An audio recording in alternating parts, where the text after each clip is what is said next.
नमस्कार, मेरा नाम ज्ञानेश्वर है और आप देख रहे हैं लाइव सिटीज।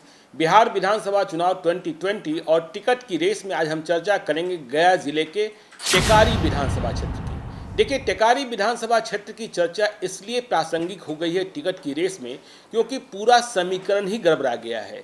महागठबंधन का जिसे तय उम्मीदवार माना जा रहा था वो अब एनडीए की ओर जाते दिख गए हैं क्योंकि जीतन राम मांझी ने महागठबंधन से अपना नाता तोड़ लिया है और वे नीतीश कुमार के साथ जा रहे हैं। तो ऐसी सूरत में पूरी स्थिति टेकारी की बदली हुई है। टिकट की रेस में कई नाम जुड़ रहे हैं, महागठबंधन को अपना नया उम्मीदवार तय करना है और ठीक इसी प्रकार से जेडीयू के उम्मीदवार की भी अदला बदली होनी है। तो टेकारी में टिकट की रेस की चर्चा करें इसके पहले आपको हम 2015 के चुनावी नतीजे को समझा देते हैं, फिर आगे की बात करते हैं। तो देखिए, 2015 में टेकारी से चुनाव जीते जेडीयू के, मतलब तब के महागठबंधन के प्रत्याशी अभय कुशवाहा, जो नीतीश कुमार के बेहद करीबी हैं, और उन्होंने चुनाव हराया जीतन राम मांझी की पार्टी के, मतलब हम के अनिल कुमार को।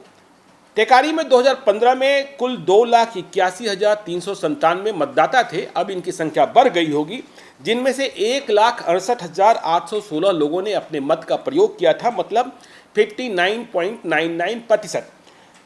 जीते हुए अभय कुमार सिन्हा, मतलब अभय कुशवाहा को, जदयू के प्रत्याशी, उन्हें मत आया था 86,975 और हारे हुए अनिल कुमार को, हम पार्टी के उम्मीदवार, पूर्व मंत्री भी थे, उन्हें मत आया था 55,162। और ध्यान रखिए कि टेकारी में तीसरे नंबर पर नोटा था जिसे मत मिला था 7,604।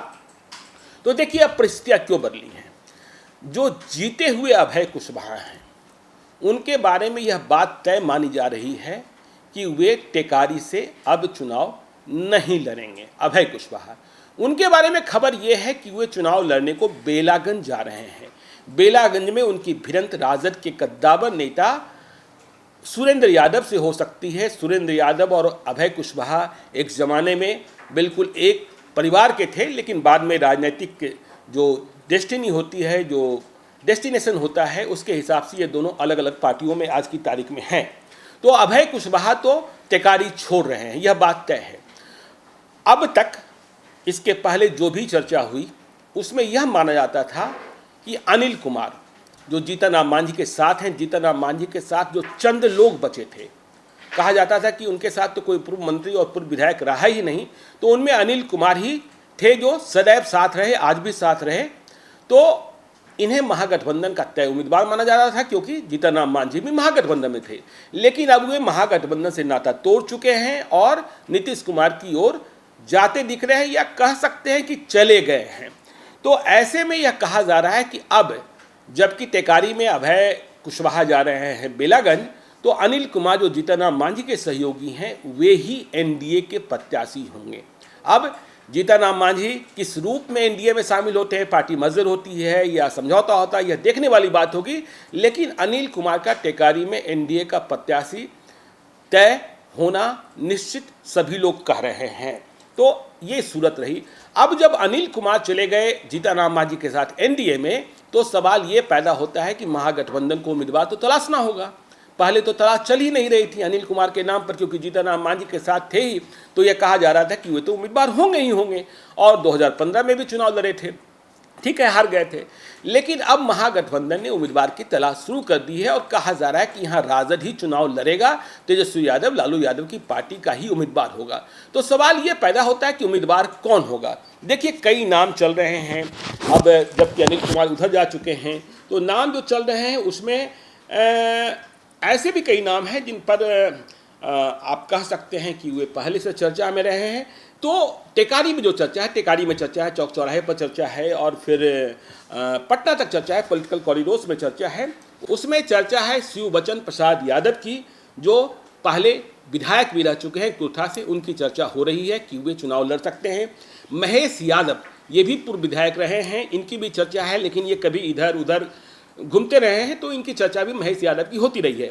लेकिन एक मुद्दा बनता चल रहा है टिकारी में स्थानीय बनाम बाहरी का। शिवबचन प्रसाद यादव और महेश यादव को लेकर इस संबंध में कई चर्चाएं होती हैं, और इस बीच स्थानीय होने के मुद्दे पर एक नाम बहुत तेजी से उभरा है, सिद्धेश्वर प्रसाद यादव का, जो 1978 से मुखिया रहे हैं।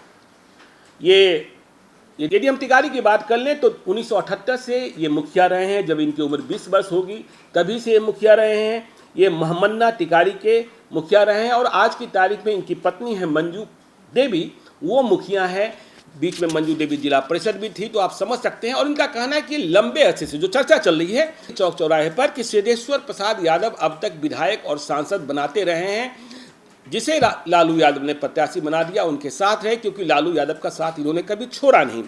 लालू यादव ने भी इनका सम्मान दिया। पूर्व राज्य परिषद रहे, ये अनुमंडल स्तरीय अनुश्रवण समिति के सदस्य रहे, 20 सूत्री कार्यक्रम कार्यान्वयन समिति के पूर्व अध्यक्ष रहे, पुलिस जनता सहयोग समिति के पूर्व अध्यक्ष रहे, गया जिला राष्ट्रीय जनता दल के पूर्व उपाध्यक्ष रहे और अब भी बहुत एक्टिव हैं। तो इनकी चर्चा भी अब वहाँ से बहुत तेजी से चल रही है और यह माना जा रहा है कि तेजस्वी के दरबार में भी इनका नाम गूंज रहा है।